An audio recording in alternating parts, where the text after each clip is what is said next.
this is Sky. Welcome to my YouTube channel. Thursday night, I'm in the office just chilling, messing around on the laptop. Hope you guys are grinding forward. Stand on your programs, mind, body, and soul, daily discipline, lifestyle management. Let's just tell some stories. Let's talk about bros before hoes. That's a rule. Us old guys, old heads, we follow that. At least some of us do. I don't know if you young guys follow it or not. Maybe some of you do, but I followed it. And I'll tell you one story where I was really happy that that was a rule that people followed, and another story where I was a little confused on it, and I questioned, well, maybe it's a dumb rule. So let's talk about bros before hoes. Now, the first story, we got to go way back to the early 80s. I was in high school, Washington, D.C. This is the breakdancing days, and I was a breakdancer. I was a good one, too. This was before the Beastie Boys. This is before Marky Mark and the Funky Bunch, or Vanilla Ice, or any other white boy in hip-hop. There was me. That's it. Just me. There might have been a couple others, but we were unicorns. And I was doing pretty well for myself in the streets.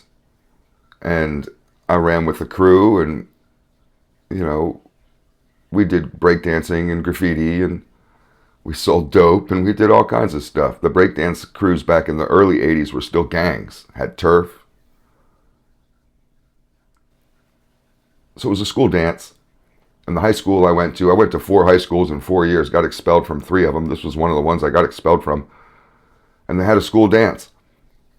They had a couple school dances a year, and this was one of them, and it was towards the end of the year, and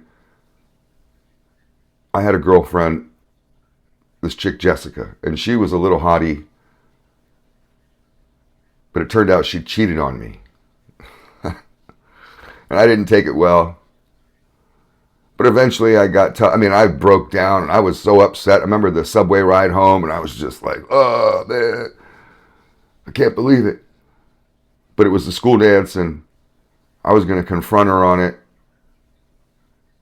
So she's there, and she was looking great, and in this little tiny mini skirt, and I had heard a little bit about the dude that she had cheated on me with. He went to some other school, and I didn't really know his name. No one, gave me a description really much, so I didn't know who it was. I knew a lot of people, but I didn't really know who it was. And then people start saying, there he goes. We're at the school dance. And he comes in with his crew, and it turns out I knew a couple guys in his crew. And one of the guys in his crew was a guy that I grew up with since I was like 9 or 10 years old, Skinhead Paul. Skinhead Paul sees me, and he goes nuts. We go way back. And he's like, Sky! And he's with this guy, Joel. And Joel was a good dude, man. He was in the streets, too. And I forget what his street name was. I think it was like Dr. Flip, because this motherfucker could flip. Like an acrobat. Just boing, boing, boing, boing, boing, boing. He'd flip all over the place. Just keep flipping. And do all kinds of flips. Front flips, back flips. You can flip any kind of way you want. And a trick like that looked pretty good when you're doing a breakdance show. And he comes out and does his flips. Man, it's just over. Especially in a battle scenario.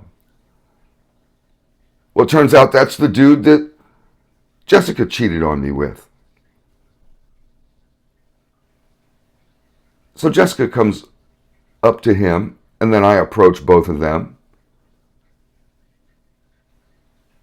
And he didn't know what was going on at all.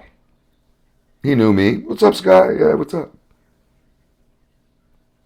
And I said to Jessica, because I had toughened up by then, I got into my Ike Turner mode, and I was just like, well, you're going to have to choose him or me right here, right now. Choose.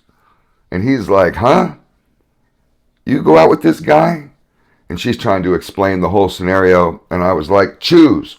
Choose between us right here, right now. And she's like, okay, I choose him. She chose Dr. Flip.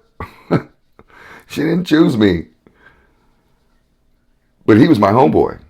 And he looks at her and he was just like, fuck you, bitch. I don't want you. Get the fuck out of here. Take your dirty ass, whatever. You cheat on me. You cheat on me with my friend. Whatever. So she goes off crying. And she had tons of makeup on, and it's just streaming down like a big puddle of makeup. Streaming all through the gymnasium. And she runs off. Her girlfriends chase after her and, whatever. But we all have a good time, and I'll have to tell the rest of the story some other time on that one, because that was the night I got expelled. A whole other scenario went down. And I pulled a switchblade on a gym teacher. But the second bros before hoes story that I have is much later, and I was graduated high school. I had been homeless out in California on the streets, went to jail a couple times, drugs and gangs and all that stuff. And I stopped off, saw my dad, got involved in his drama, finally made my way back east. Rolled up right in front of my brother's house. He was renting this little house. And the day I rolled up, he's in the front yard. He knew I was coming, but he didn't know what day. And he's in the front yard. It was like evening or something, with this hot chick, smoking hot. Oh my God, he always got the hottest of the hot chicks. Way more beautiful than anything I had ever gone out with.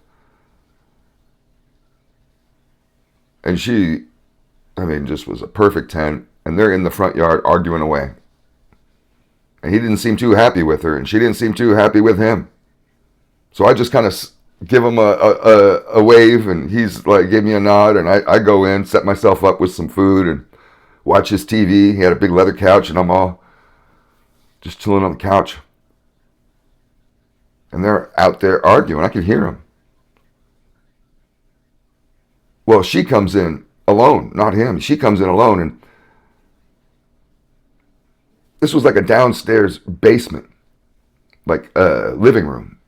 But even though you walk in the front door and got to go downstairs to the living room, when you walk out of the living room, you could go right out of the living room into the backyard. So I guess the house is kind of on a hill or something. But that was the layout. So she comes clip-clopping down the stairs. You could hear her high heels, big 6-inch heels. She's wearing these little short shorts, legs all the way up to her ears.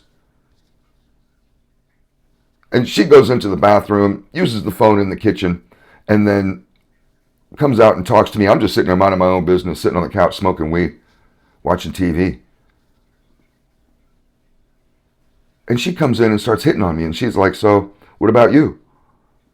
You want to go out? And I'm sitting here processing the whole scene. I never met her before, and she's hot.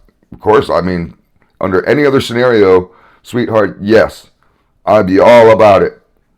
But you're obviously my brother's girlfriend or something, and you guys are arguing about some pretty serious stuff out there. I heard some of it.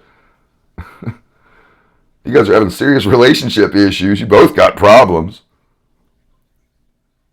So I was just like, hell no. Bros before hoes. Fuck no. Are you kidding me? No. So she goes stomping away. Hot chicks don't deal with rejection very well. She goes clip-clopping away with their high heels, and she's gone. Peels rubber and gone. She's out of there. So when my brother comes back down, and he's like, sorry about that. He didn't really seem to care much. And I told him, because I'm loyal, she was hitting on me, dude. She fully was all about it, like as if she's ready to just go upstairs and skip the date or something. And he laughed, and he was like, man, you should have. Oh, you should have. He was like, that was, would have been perfect. He's like, you look like me anyways. All she needs is some other dude to get attached to, and then she'll be, off my tail. I won't have to worry about her. He's like, man, you totally should have. And after that, I'm sitting there on the couch watching TV thinking, well, damn, I guess I probably should have. So I don't know what the lesson is with bros before hoes at this point in my life. But thanks for watching.